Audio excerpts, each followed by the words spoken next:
status an American, but in spirit a very Spanish American. Unfortunately, his vices resembled her virtues in being good copy. He was no less a person than the famous or infamous Rudel Romanes, the poet whose works had been so universally popularized by being vetoed by libraries or prosecuted by the police. Anyhow, her pure and placid star was seen in conjunction with this comet. He was of the sort to be compared to a comet, being hairy and hot. The first in his portraits, the second in his poetry. He was also destructive.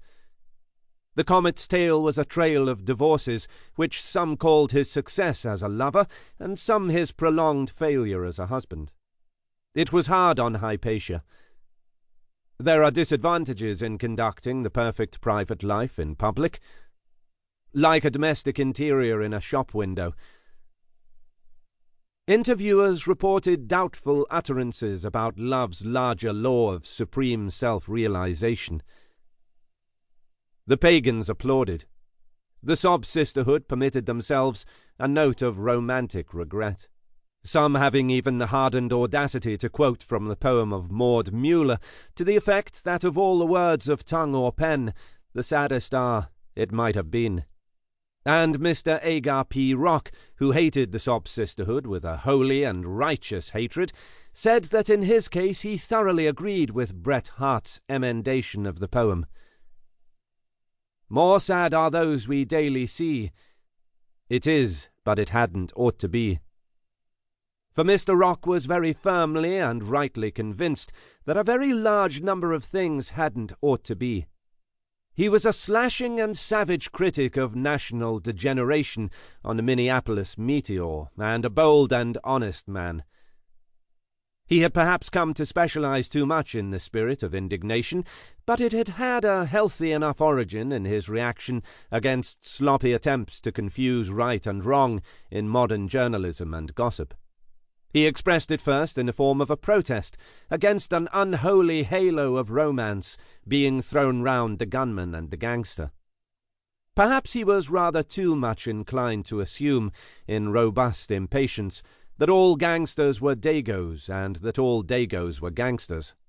But his prejudices, even when they were a little provincial, were rather refreshing after a certain sort of maudlin and unmanly hero worship, which was ready to regard a professional murderer as a leader of fashion, so long as the pressman reported that his smile was irresistible or his tuxedo was all right. Anyhow, the prejudices did not boil the less in the bosom of Mr. Rock, because he was actually in the land of the Dagos when this story opens, striding furiously up a hill beyond the Mexican border to the White Hotel, fringed with ornamental palms, in which it was supposed that the Potters were staying and that the mysterious Hypatia now held her court. Agar Rock was a good specimen of a Puritan, even to look at. He might even have been a virile Puritan of the 17th century, rather than the softer and more sophisticated Puritan of the 20th. If you had told him that his antiquated black hat and habitual black frown and fine flinty features cast a gloom over the sunny land of palms and vines, he would have been very much gratified.